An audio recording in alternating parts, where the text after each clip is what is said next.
That's right. Hi guys, we are live. Hello class. I realized I better get going here.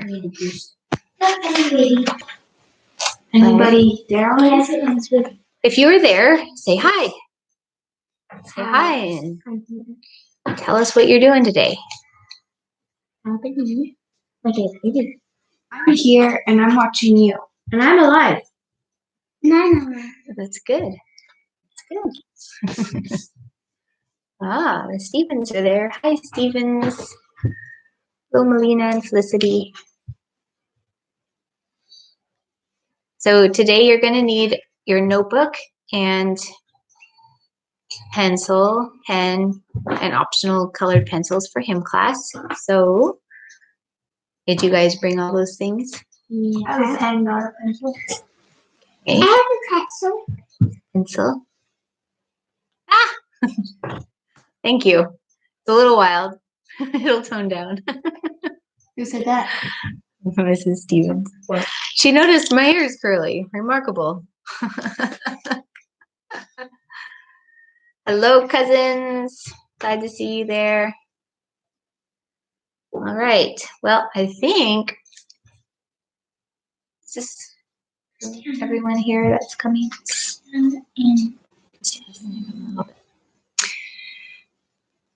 I think we'll go ahead and get started. Are you guys having a good day out there?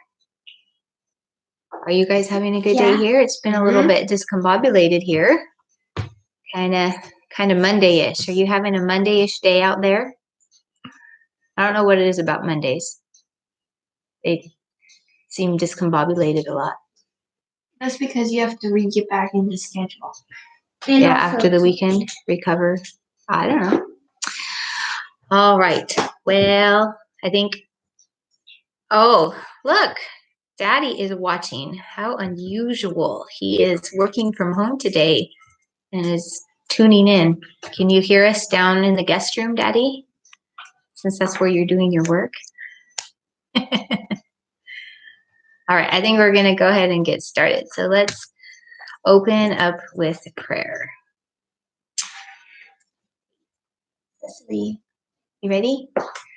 Dear Heavenly Father, we thank you for this time together. Thanks for the freedom and ability we have to study your word, study history, study faithful witnesses who have gone before us and left a testimony behind them of you and their trust and faith in you.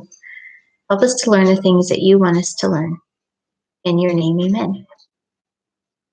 All right, getting started, we're going to, of course, jump into hymn writing part 2 today. How many of you did part 1? Some hands went up. That's good. Looks like some of you have yet to work on part 1, which was learning about how to identify a topic and a message or a hymn. And now we talked about there's different ways that hymns come about. We love the inspirational ways where it just comes to your mind and you write it down in 5 minutes. But is that the only way to write a hymn? Nope. No, sometimes it just takes skill and hard work. So we are going to be continuing learning how to do that. So today we're going to be learning about 4 different things to apply to topic and message. Are you ready to hear what those things are? So assuming that you have or will have a topic for your hymn, we will be able to go ahead and look at these 4 categories. And the first category, I'd write it down, but my whiteboard has something else written on it already. The first category or first list of words that are going to go along with your topic are synonyms. Who knows what a synonym is? Nathan? Words that match together. That's a good way of putting it. Nathan said words that match together. Another way of saying it are words that are similar to one another.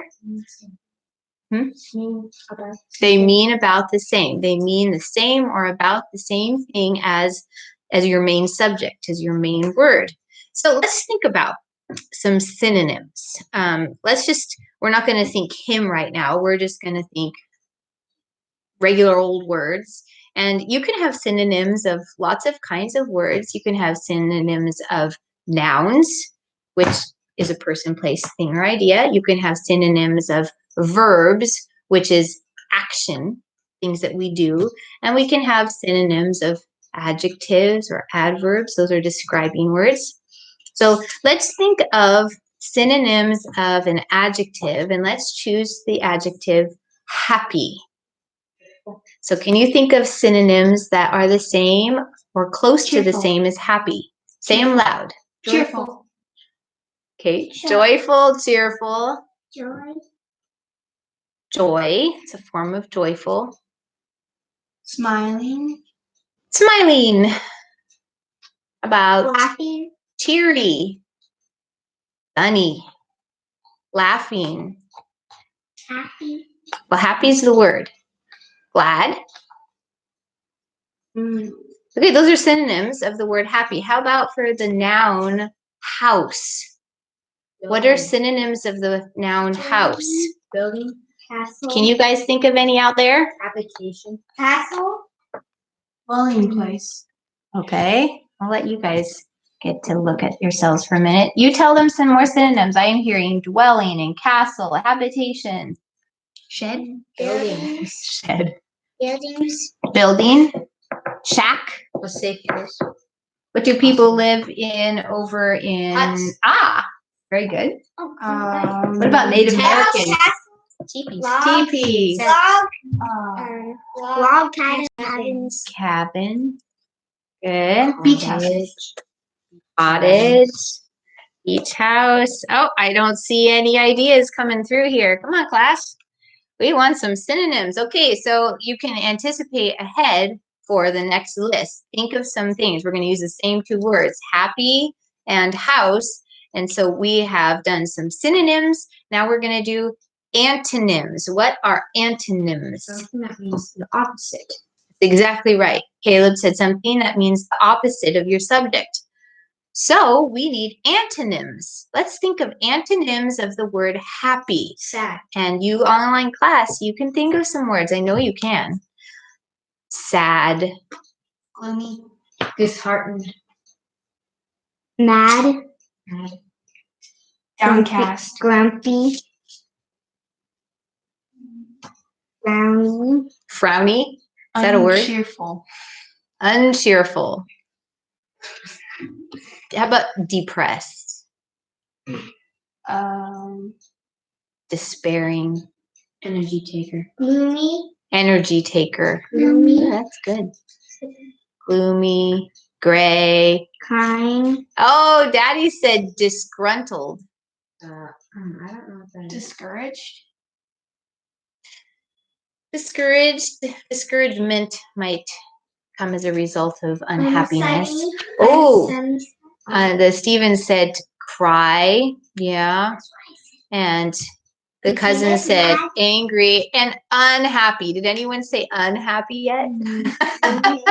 Okay, that's good. How about antonyms for house? Oh, Outside. an opposite. The opposite of a house is house. homeless. No house. Shacks. No, so I'm not sure. Is there something really as the opposite of a house? Oh, a street. A hole.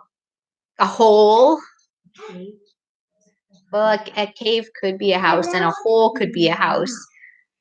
House. Oh, that's a house. But just yard. open space, the sky. I don't know. I don't know if you can have an antonym for house. Really. Can you guys think of an antonym of house? I'm not sure if that's quite possible. Okay, so hobo. If you don't have a house, then you are someone who lives outside or lives just kind of going from place to place. That would be a hobo, a homeless. Well, I said homeless. Okay, so the third category, are you following? We have 4 we're learning about today. The first is synonym, the second is antonym, the third is descriptive words, which would also be known as adjectives and or adverbs. Okay, but we'll just, unhoused. says the cousins. That's good. Unhoused.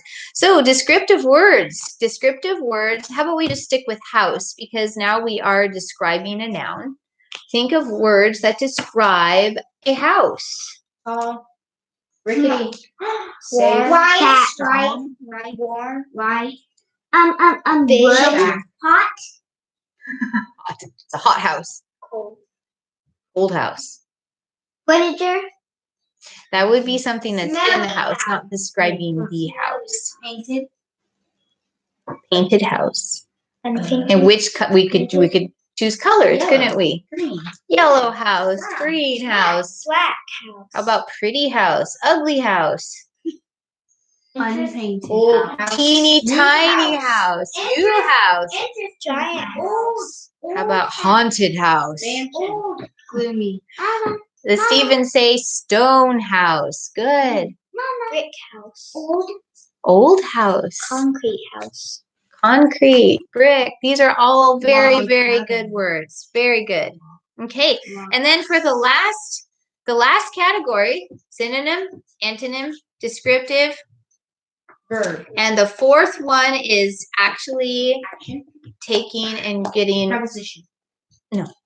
rhyming words. Rhyming words. Now, the reason that we do the rhyming words last is because we are actually going to take at least one word from each of those categories. And we've got cousins who are like, we have a homely or homey. I'm not sure what you meant to say. Homely house or a homey house. A huge house and a crooked house. Yeah, that's really good. So now we need to think of some rhyming words. So we use Mouse. the words. Let's just think of the word house. But we'll start there. Rhyming words for house are Mouse. Louse. Grouse. Grouse. Grouse. Oh. Pounce. House. no. Okay. House. Okay. What was it? What was a synonym that you used for house? House mouse. Let's just say you said Habitation. hut. You said hut. Can you think of a rhyming word for hut? Hut. Hut nut. Mutt. Hut nut. Nut. Mutt. Set. Shut. Shut. Mud. Mud. Cut. Mud. Mud. Cut. Okay, cut. Set. Good. Back for house, the Stevens said arouse.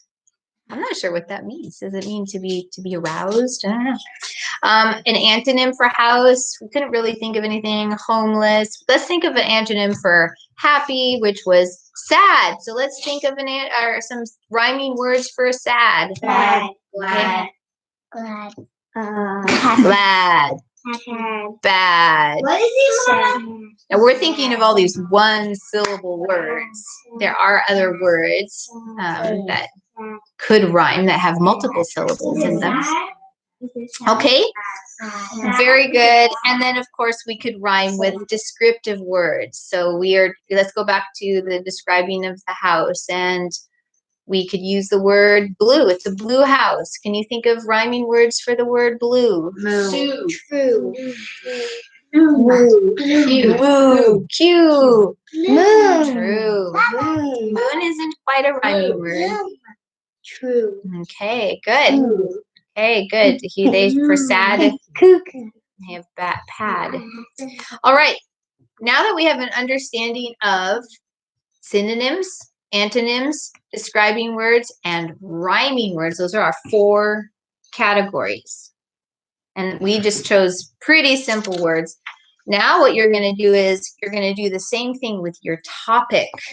So for an example, we're not going to spend a lot of time discussing this, but I'm going to give you my example I introduced in lesson 9 was you are the light of the world. So my topic was light or light of the world. Do you guys remember that? So I could say some synonyms. No, we're not rhyming yet. So some synonyms of light of the world, and I am going to go ahead and use some of the meaning of what light of the world is as part of my synonyms, as well as what it literally could mean. So I have witness and testimony, shining one, missionary, candle, flashlight, one that glows, bright one, flashing, illumination, radiant, and message bearer. Those are all synonyms of light of the world. Would you agree? Mm-hmm. Antonyms of light of the world would be dark, gloomy, sinful, depression, blackened, deceiver, persecutor, message concealer, and empty. Descriptive words for light of the world. Can you give me one? Right. Right. White. White. Might. Right. Now we're not going for rhyming. So I have encouraging, bright, glowing, truthful, sparkling, uplifting, illuminating, courageous, loving, joyful, bold, sincere, daring, and faithful. Colorful. For light of the world. And then what I went ahead and did is I have those 3 categories, right? Describing light of the world.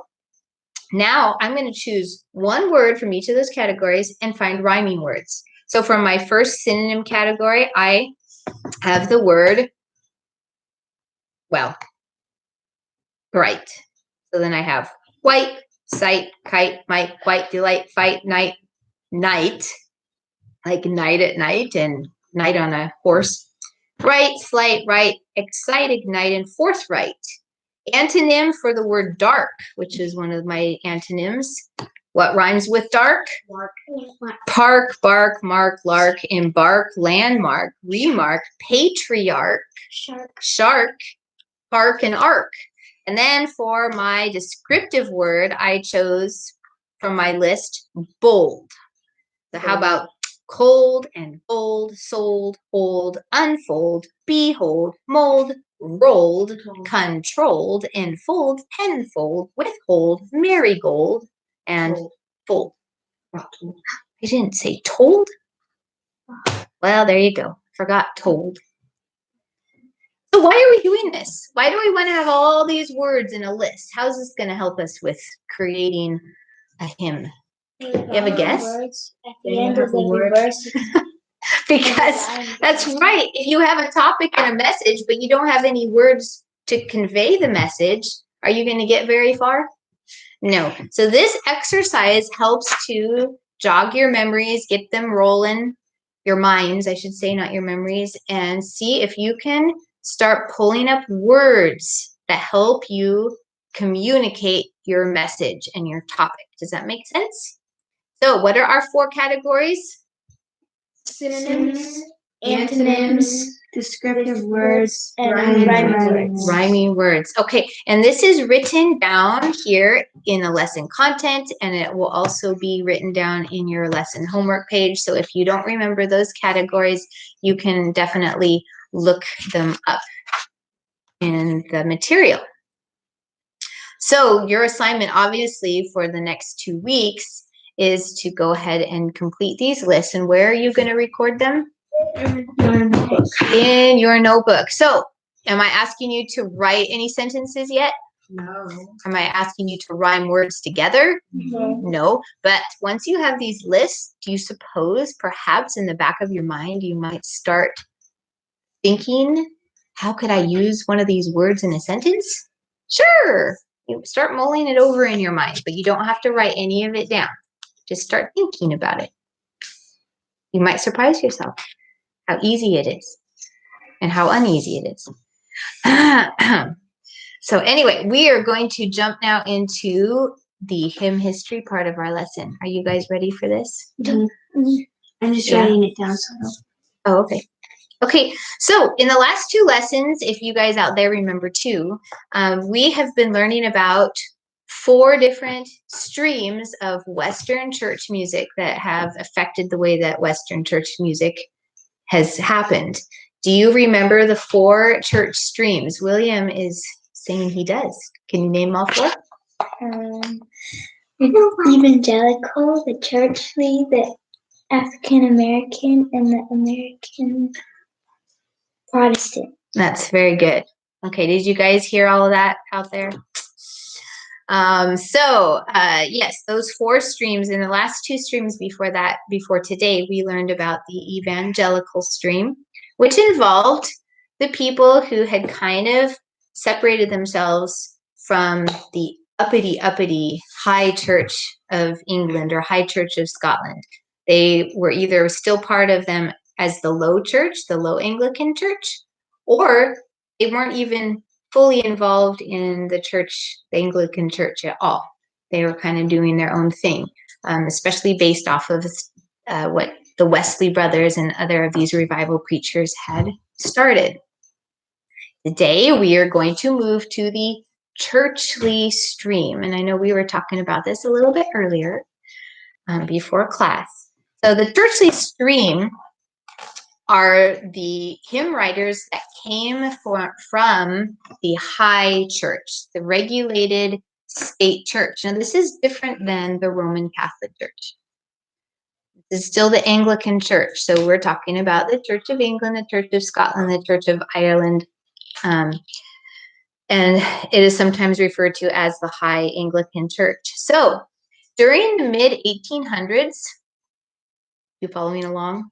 The mid-1800s, there was a group of academic Christians. That means people who were scholars and kind of in the universities. And one of the universities there in England is called Oxford University. Raise your hand if you've heard of Oxford University. Okay, is Oxford University still there? Yes, it is. Although I don't think that they uphold some of the same standards of Christianity as they did at that time. So there were Christians who were part of kind of a group there at the Oxford University and beyond that, who looked at what was happening in Europe. They saw all of this revival going on. They saw what was happening with the church, how people were wanting to leave the church and start their more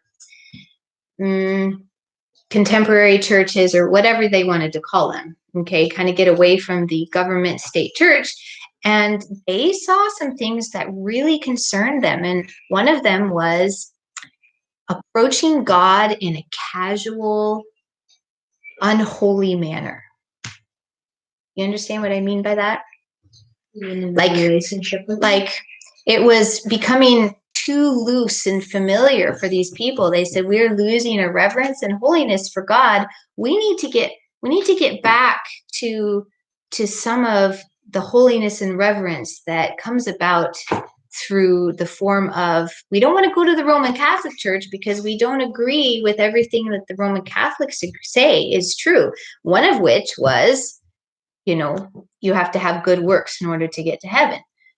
These people here at the Oxford University and in the Anglican Church believed that you needed to get saved through Jesus Christ. So they didn't want to become Roman Catholic. It wasn't going back to like before the Reformation, but they said we need to uphold some good standards and some good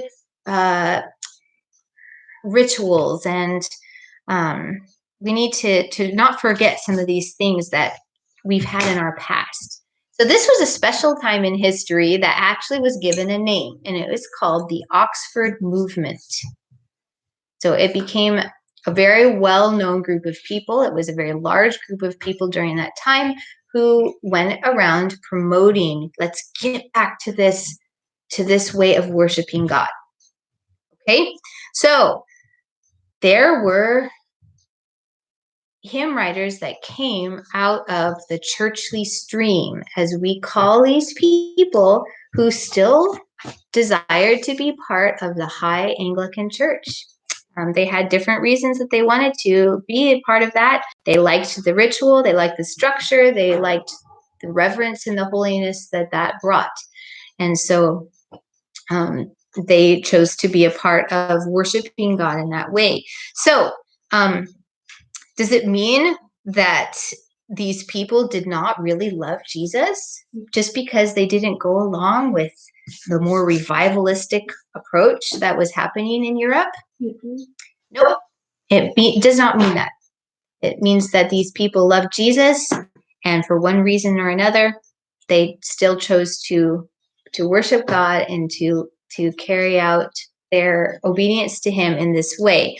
And I think the lesson that we learn from that is that that God can use each of us, each of his children, in a special way for his glory, even if we don't all agree with one another.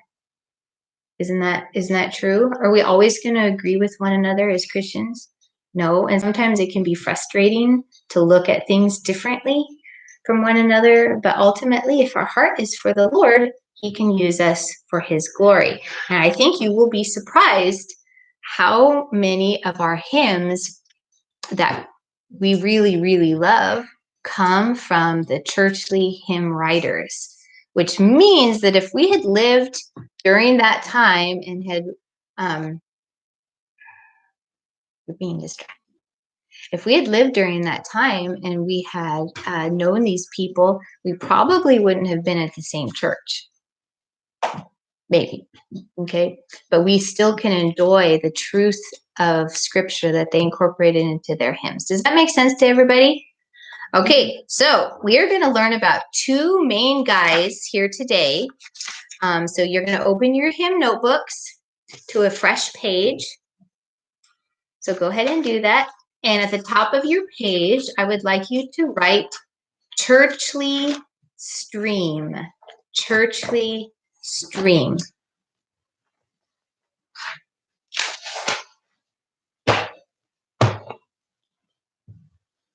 And then underneath that, you're going to divide your paper into two halves. So about halfway down the paper, kind of where that middle hole punch would be, if you have a lined paper with a hole in it.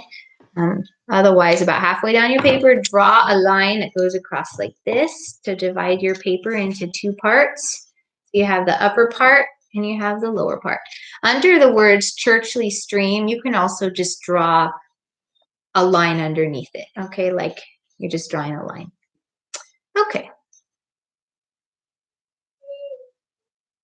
So everyone got it?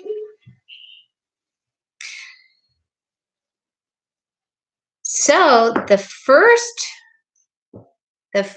person we are going to hear about today has a very different name. And this is actually helpful because it's going to help you remember this guy. Because his name is not John, and his name is not William, and his name is not Francis, and not George. We got lots of those kinds, don't we? This guy has, yes, would you like to say his name? Sabine. His name is Sabine. Sabine. And I will show you later how to write his name. I'd like you to listen right now and see what you can learn about Sabine.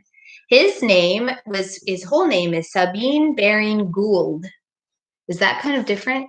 You'd think that he was from some other foreign speaking country, but he wasn't. He was English. So he was born on January 28th, 1834. So the 1800s, early 1800s. And his father, he liked to travel. He didn't really like to stay put. And so the first many years of Sabine's life, from the time he was about 3 years old till he was 16, he was traveling with his family all over Europe. So he had been a lot of places. And so because of that, did he go to regular school? No. Instead, he was homeschooled or tutored by private tutors as they went traveling all over the place. And you'd think, wow, that must have been kind of distracting and kind of hard, but just think about it. Think about how much education he got to go see all this stuff and be with all these people. So he was very well educated. In fact, by the time that he was 16 years old, he could speak 5 languages. Wow. Okay, so he was smart. He was logic smart. And he was also well trained, even though they were traveling around. So when he came back, when he was 16 years old, guess where he decided to go? Oxford University. He did not go to Oxford. Cambridge. He went to Cambridge University. That's right. And so he went to Cambridge, and after he graduated from there, he went to a boys' school. Back in those days, especially, it was really common for men and women, young ladies and young men to be separated for schooling purposes. So he went to a boys' school. And the boys at this school really liked him because he was kind of different. So he was a science teacher and he was a language teacher, surprise, surprise. And you know what he liked to keep on his shoulder while he was teaching his classes sometimes? A monkey. Not a bird. A bat. A monkey. A monkey. He kept a bat. Corey guessed it. How could you guess that? Did you read that already? All right. He kept a bat on his shoulder a lot. Now, wouldn't that be fascinating? Wouldn't that be funny if you were a boy going to college? I mean, and at college during these years, I mean, these boys were probably between the ages of 12 and 16. Okay, at this boys' school. It would have been more fascinating if you had a sloth on your shoulder. A sloth on your shoulder, Yes. not a bat. Yeah. Well, anyway, he also kept an Icelandic pony on the campus where he was. So he had a pony, and the pony's name was Bottle Brush. So, and then when he wasn't teaching, he liked to go around. He liked to paint the window panes of the windows. He had favorite books that, you know, like literature books, storybooks that had drawings and paintings in them. And so he would go and he would paint, he would imitate those artwork from the books, and he would paint them on the window panes all around the college. And then he also designed, he liked ironwork. So he designed like the ironworks for the library shelves in the library there. Anyway, he did all sorts of diverse things, shall we say. So he was kind of a favorite teacher. He was just really interesting. So when he kind of got tired of that and decided he wanted to go into the ministry. So he wanted to become a pastor. So he became ordained as a minister, and he spent the rest of his life pastoring. But that's not all he did. He wasn't just a pastor. So we'll find out more what he did while he was being a pastor. He became a priest too, because remember, this guy is part of the churchly stream, right? So he is of this mindset that we stick with the High Anglican Church. So he became a minister and he became a priest. So meanwhile, while he was being a pastor at this little town, he laid his eyes on this really darling gal. And I say darling gal because she was only 14 years old and he was 34. Oh my goodness. Oh my goodness. And even worse, Sabine, was he like low class, do you suppose? Oh, no. He was like upper class society. This girl, she was a mill worker. And she came to his church, and he just thought she was such a sweetie pie. And so her name was Grace. And he loved little Gracie. And he said, after 2 years, they were like madly in love. Can you believe this? So anyway, he's like, Grace, I really want to marry you. I know I'm like 34 and you're 14 and you don't know anything about what it means to live in middle class society or upper class society. So I'm going to send you to go live with my friends over in New York. No, not New York. Obviously, this is England. Over in somewhere wherever else these Yorkshire. people were. I don't remember the name of it. But anyway, he sent Grace to go live with these people for 2 years, just so that she could learn how to behave herself properly in upper class society. So how do you think the parents and friends and family of these two individuals felt about this? You crazy? They didn't like it so much, and they were very negative about this. But they said, we love each other. They were so Twitter-pated. So after 2 years, she came home and they got married. Woohoo! So now she was the wife of this pastor and priest who had all sorts of interesting hobbies. First of all, Sabine and Grace loved kids a lot. So much so that they had 15 of them. Now, what's amazing is they had 15 kids, and this was in the 1800s, and almost all of them lived to be full-grown adults, except so all but one. And of course, that was very sad. That little girl was named Beatrice, and she died of whooping cough.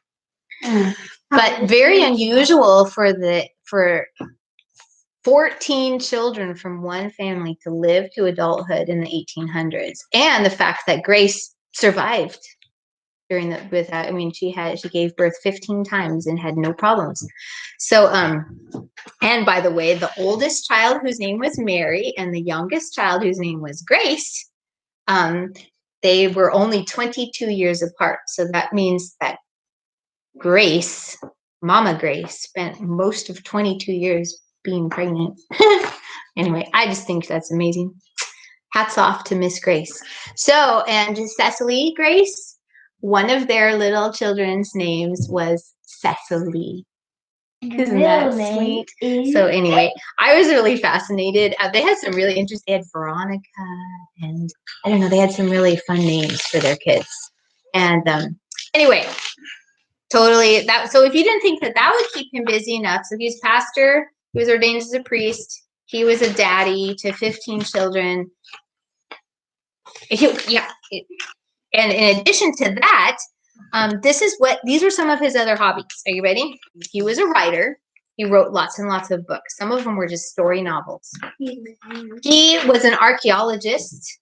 So he liked to go and do that whole thing, be an archaeologist, and then write about his findings and all that.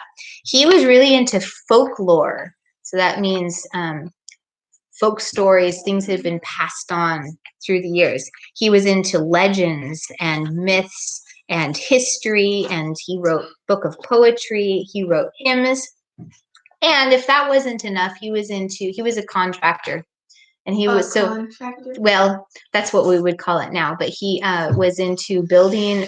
He built, he designed, and he restored different things. So one of the big things he restored was St. Peter's Church in whatever town that he was doing that. And then when his father died, he inherited the estate, the family estate, and he completely remodeled the home on that estate. So before you start thinking, house, here we go with our synonyms, house, start thinking not just mansion, think like castle, huge. Do you know how many acres were on this estate? Over 100. 3,000 acres. So Sabine became the owner of a 3,000-acre estate there in England. Yeah, well, it doesn't, I don't know for sure it's a castle, but I know that it was a very, very large dwelling. And so anyway, he would also, as a minister and as a pastor, think like Grampy, right? So he would go and help people remodel, build their homes, help with building buildings on their farms. These people he was ministering to were more of the lower class, right? And so this was how he ministered to them. He would do that. Okay, so Sabine is an author. He wrote novels, he wrote books about the Bible, he wrote books on saints and Christianity, and he compiled many books of folklore, myths, and legends. As an archaeologist, he went to Dartmoor, England. And if you know anything about England, there's an area that's called the Moors. Anyone heard of the Moors? It's an area of England that is full of mystery and intrigue and lots of mythology and legend and things like that. Ghost stories and pixies and fairies and all sorts of things. They're all embedded in this area of Dartmoor, England. And he found it extremely fascinating. So he went and found some spot where there was these huts, evidence of huts being in a perfect circle. And I don't know. So he went and he was part of the archaeology that started working on that. And so then he went and wrote books about that as well. He was a historian.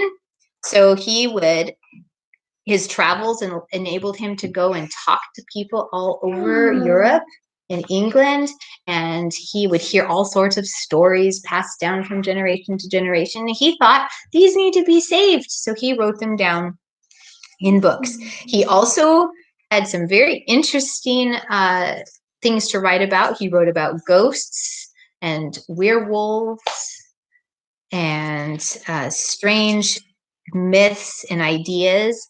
And mostly he wrote about them to address their problem. They were something that was feared at this point. People just were like, are werewolves really real? And are ghosts real? And so they didn't really know what truth was. And so he addressed these issues by talking about them and saying, what's behind these? What is the truth behind them? So it was just an interesting topic that he's studying. And then we talked about some of the stuff he built. So what is the hymn that he is best known for today? Actually, he has two hymns that he's remembered for. One of them is called Now the Day is Over. Does anyone know that one? You might, if you might recognize the tune if you heard it. But the second one, or I should say the first one that he's really known for is Now the night has come. Onward, Christian Christian soldiers. soldiers. So, Onwards, Christian soldiers. We're going to learn a little bit more about that in a little bit. But he died in 1924. 19? He lived a long time, 1834 to 1924. Yeah, I guess he must have been about 90. So here is a lesson directly from Mr. Baring Gould. When discussing the measure of his accomplishments, this is what he said. This is very important. I think you should listen. What he said. The secret to my accomplishments is simply that I stick to a task when I begin it. Did you hear that? I stick to a task once I begin it. He once said that he did his best work when he felt least inclined to apply himself to the task at hand. He did not wait for inspiration, but plunged into the task until it was finished. How many of us like to wait for inspiration? We get excited about doing something, so then that's when we go do it. And then when we get tired of it, then what? I'm tired of doing this project now. I don't want to finish. And what he is saying, the secret to getting so much done is sticking with it even when you don't feel like it. Finishing what you started. And don't wait for inspiration. If you're supposed to do something, just go ahead and do it. Don't wait to have that feeling of, oh, I feel like doing this right now. Get it? Okay? So we can be like Sabine Baring Gould if we learn that lesson from him. So on your papers, this is what we're going to do. Well, I'm going to let you do it however you want to. Well, no, I'll draw. You get the little one. Oh, I think it's a little one. Then you can hold it up closer. All right. So we're going to draw a little man. Where? Where? Bottom. Top. Top. I'm not very good at drawing, but here's our little man. We're going to draw a banner.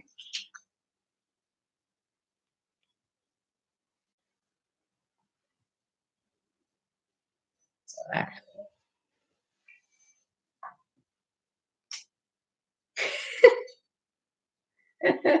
one arm is considerably longer than another. So here's a nice banner. And we're doing this because we remember that he did onward Christian soldiers marching as to war with the cross of Jesus going on before. Right? And that song talks about a banner. Yeah, that's good, William. And then if you really want to get detailed to help you remember, and we're going to hear about the history of this song here in a little bit, but you could go ahead and draw a bunch of children around him. You can make them 15 if you want, and that would help you remember how many children he had. But it doesn't have to be 15 because he just loved children, and he was always teaching them Sunday school or doing all sorts of things with kids. So he always had children around him. So go ahead and draw Mr. Baring Gould with his banner and surrounded by kids. At the very top, you can write his name, Sabine. And by the way, Sabine is the last name of his grandmother.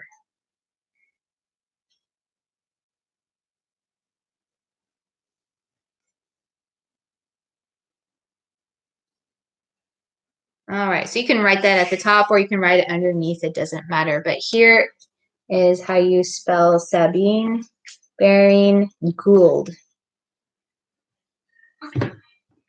It is a very interesting last name.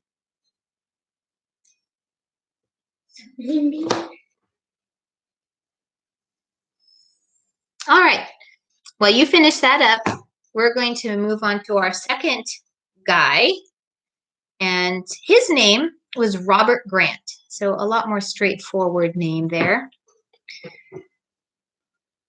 And if you would like to, you could already write Robert Grant in your other box, either at the top or at the bottom. And I will write the spelling of his name here. Robert Grant. Robert Grant was actually, you need to back up in history a little bit. He was born in the 1700s, okay? He was born in 1779 to a Scottish family. And there seems to be a discrepancy of whether he was born in Scotland or if he was born in India. Because his father, Charles, was the director or the leader of the East India Company. Now, we all have differing opinions. If you've learned anything about the East India Company, we have different perspectives on that company. So we're not going to spend any time thinking about the East India Company, except for that it was a very influential and huge is a good word to describe it.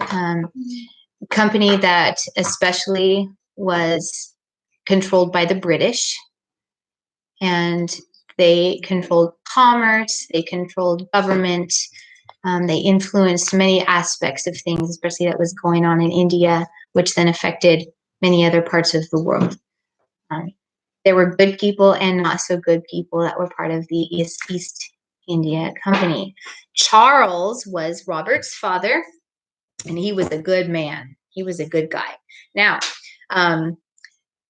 he was a friend of one of my favorite people ever, who was William Wilberforce. So Charles Grant, he was part of Parliament in England, and he was friends with William Wilberforce, and they worked together to abolish the slave trade, to abolish slavery. So this was Robert's father.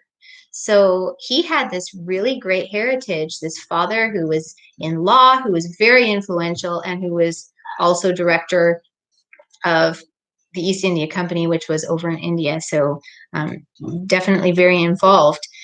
So because of that, Robert himself received an excellent education, of course. And guess what he went into when he was old enough? No, he went into law.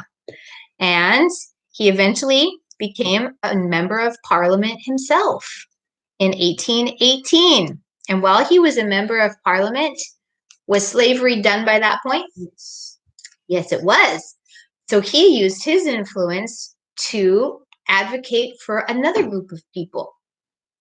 And that group of people were the Jews. Good, Caleb.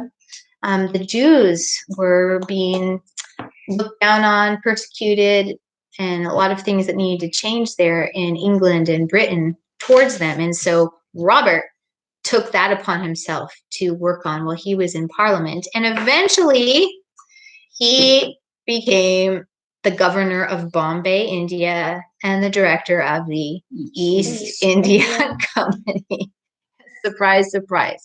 So actually two very influential men. So these guys were high society men. Again, remember what stream was Robert Grant part of? The Churchley stream. He was part of that high Anglican church. And he loved the Lord, and he used his position of influence and lots of money to further the gospel of Christ. So he used the East India Company to actually help foreign missionary work. So there are lots of differing opinions, and people feel differently about that company. But in this case, he did use it in a way that was good. He used his influences that way. There's not a whole lot of information that I could drag up about his family, other than that he married a gal named Margaret, and they had 4 children. He wrote a lot. He published a lot of books and essays, and one of them was a whole history of the British East India Company. He published a book of sacred poems, and he wrote quite a number of hymns. And the hymn that he is most well known for, let's draw the picture first. And if you think you know, just keep it to yourself for a second. Like this. I have a hymnal. No, you can't have it in. Okay, so what is it? Let's draw another man. So you have your Robert Grant box. Let's draw a man. Woo-woo. And on top of his head, you're going to draw a crown. And over here, just to help us remember a little bit about him, you have this parchment here, and you're going to write East India Company, just to remind you that, yes, he was given authority over this. But the crown is the representation of the hymn for which he is remembered. No, it's not that. He is king. No. Nope. King of kings and Lord of lords. Nope. You're brought right King though. to Zion. You're right. There, the hymn name has the word king in it. This is from the early 1800s. He didn't live all that. I mean, he didn't live all that long, actually. He wrote this hymn. It's based off of Psalm 104, and it actually was not published until the year after he died by his brother. Do you know the hymn? Yes. Anyone out there in online land? I'm going to give you to the count of 5 to guess it. 1, 2, 3, 4, 5. Any guesses out there? The hymn that Robert Grant is most well known for is "Oh, Worship the King." Oh, worship the King, all glorious of God. Okay. Very, very good. Okay, yeah, you can see. There you go. You can hold it. What again did he do with East India? I mean, why He is was- the parchment? He was a director. He became the director or the chairman of the East India Company. Okay, so there are other hymn writers in the Churchly stream. Can your eyes up here, please? But because their biographies seem to sound fairly similar to one another, because a lot of these guys were scholars, academics, people who stayed in the high church, and they were usually involved in their whole lives with universities and with teaching and schooling, which is wonderful, right? But they all kind of somehow sound the same. They had a lot of academic and political achievements, which was very, very good and very helpful. But we're not going to go ahead and spend a whole lot of our time learning about them because I think it's just not going to be beneficial to our class here.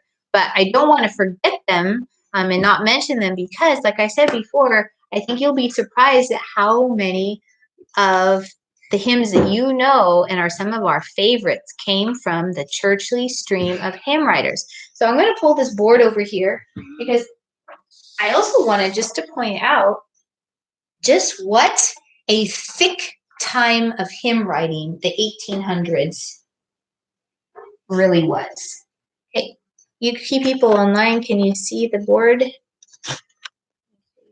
Because we're going to just take a look at the dates here. The 1800s are probably my most favorite part of history. There's so much that happened during the 1800s. It was just like, you know, I don't know if the people who lived then really knew just how much history was happening all at once.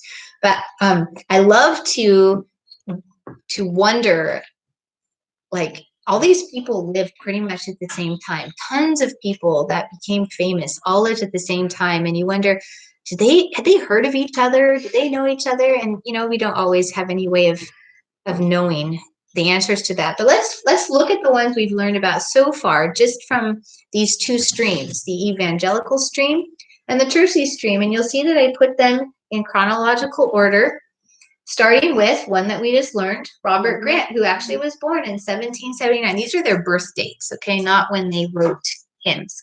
Okay, so we have a 1779 Robert Grant. In 1789, we had Charlotte Elliott, who was the Revolution.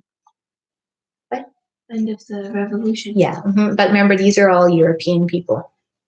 Okay, in 1805, so these were people from the evangelical stream that we've already learned about. If you don't remember what they wrote, go back to the content from lesson 8, and you will find and be reminded. In 1805, Sarah Flower Adams. In 1834, and in 1834, we have Arabella Hankey, who was born, and Sabine Baring Gould. They both were born the same year. And then we have Frances Havergal, who was born in 1836. And we have George Matheson, who was born in 1842, who wrote "Oh, Love That Will Not Let Me Go." So I don't know if you remember that. Now, here's where the fun part happens. So squashed in between all of these. And remember, these are just the European, churchly, evangelical hymn writers. This does not even count the ones from America. We haven't even gone over there yet, right? Mhm. Okay, from the 1800s. So here we go. And let's figure out where these guys fall based on this timeline here. We have Henry Alford. He was born in 1810. Where does he go? Right here between Sarah and Arabella. And he wrote, are you ready? Are you ready to know what famous hymn he wrote? "Come, ye thankful people, come." He was part of the churchly stream. The next one is Walter Chalmers Smith. He was born in 1824. That sounds familiar. So he was also born in between these guys here. He wrote "Immortal, Invisible, God Only Wise." Okay, again, a churchly stream hymn, High Anglican Church. Samuel John Stone was born in 1839. So down here between Frances Havergal and George. And he wrote, "The church's one foundation is Jesus Christ her Lord." Oh, You yeah. know that? Okay, we have Matthew Bridges. Now here we go. This is a favorite of mine. He was born in 1800. So right about here. And he wrote, "Crown him with many crowns." So crown him with many crowns, of love upon the throne. So again, churchly stream guy. High Anglican Church guy, okay? William Chatterton Dix. Oh, you guys are going to like this one. He was born in 1837, 1 year after Frances Havergal, and he wrote, "What Child Is This?" Oh. Oh, look at that, another churchly stream. Okay, now here's another crazy name for you. Folliot Sanford Pierpoint. And he was born in 1835, 1 year before Frances Havergal. And when Isn't this just thick? Isn't this thick with hymn writers? All these 1800s, crazy. So Folliot, he wrote, "For the beauty of the earth, for the glory of the skies." And one more. Now, there's more than this, but these are just the ones I focused in on here. William, another famous William Whiting, and he was born in 1825, so somewhere around here. And he wrote "Eternal Father, Strong to Save," which, of course, has become this wonderful military hymn, right? Navy hymn. So he was responsible for that. So churchly stream, but mostly just looking at how thick the 1800s were with hymn writers, which is really quite a change from the 1700s. Because what was in the 1700s? Who was there? We had George Washington. George Washington wasn't a hymn writer. Well, no, we had Isaac Watts, and we had the Wesley brothers, and we had a few stragglers, right? Because they were the ones that came out of the Reformation. Okay, so it's just really picking up speed. I think of a rock, being launched from the top of a mountain, and it's picking up stuff as it goes along, right? And now it's just like cruising, and now we're cruising through the 1800s. It's just, there's so much going on, so much. So here is the story behind Onward Christian Soldiers. Who wrote Onward Christian Soldiers? Sabine Baring Gould. So when he wrote this, he never started out to write a famous hymn that was going to be sung by adults and children all over the world. In fact, he didn't really spend much time writing this hymn. It was kind of like a fast put together thing for him. And he wrote it. It's been rumored that he wrote this song as quickly as 10 to 15 minutes. And that's all. And here is what he has to say himself about the writing of Onward, Christian Soldiers. Did you write the tune? He did not write the tune. This is what he said. It was written in a very simple fashion. Whit Monday, it's a holiday, is a great day for school festivals in Yorkshire. And one Whit Monday, it was arranged that our school should join its forces with that of a neighboring village. I wanted the children to sing when marching from one village to the other, but I couldn't think of anything quite suitable. So I sat up at night, resolved to write something myself. Onward, Christian Soldiers was the result. It was written in great haste, and I am afraid some of the rhymes are faulty.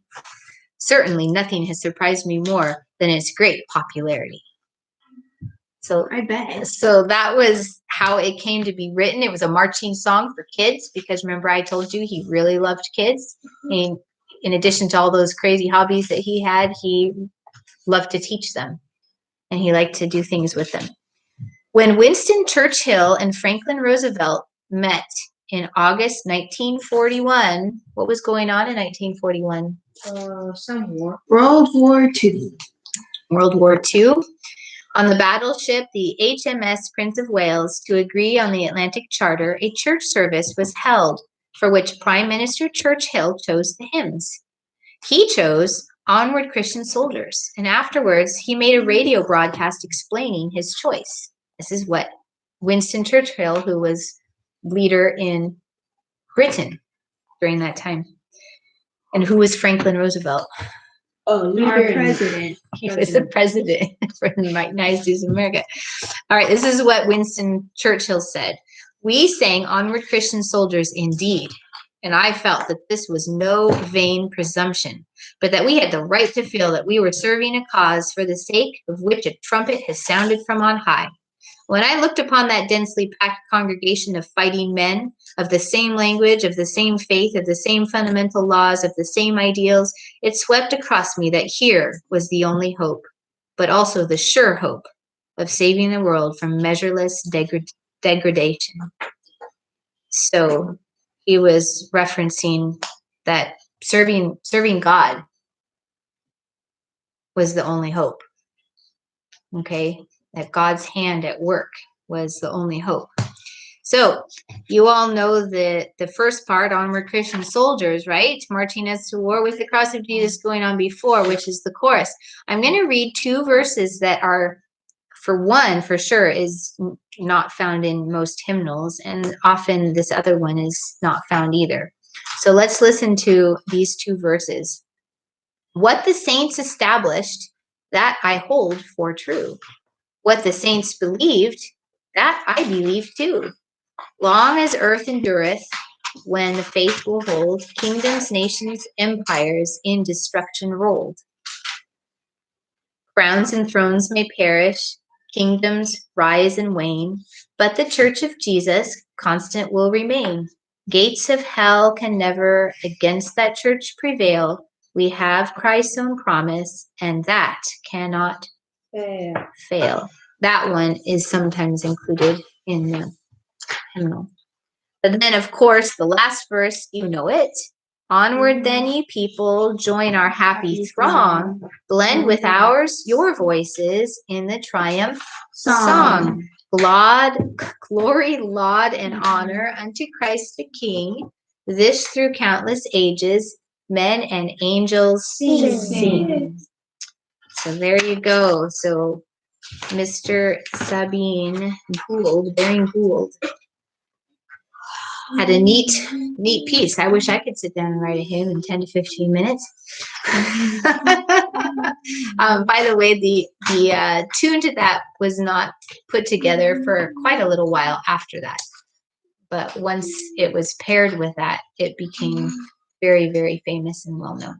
So you can look up the name of the guy who wrote it. I think his name was Arthur something. Wrote the tune. So that is our hymn class for today. Again, work on your hymn writing part 2. Work on those 4 lists this next 2 weeks so that we'll have something to build on when we do our next hymn lesson. Our next hymn class, for those of you out there to be reminded, is not till next month. It's going to be March 2nd. Amazing. At 2 p.m. So make sure that you tune in for that, and I will get the content and the homework sent out to you sometime soon today. So look for that. So I guess that is all. Thank you guys for tuning in, and thank you all for listening here and being good participants. And I guess we will see you next time. See you then. Bye.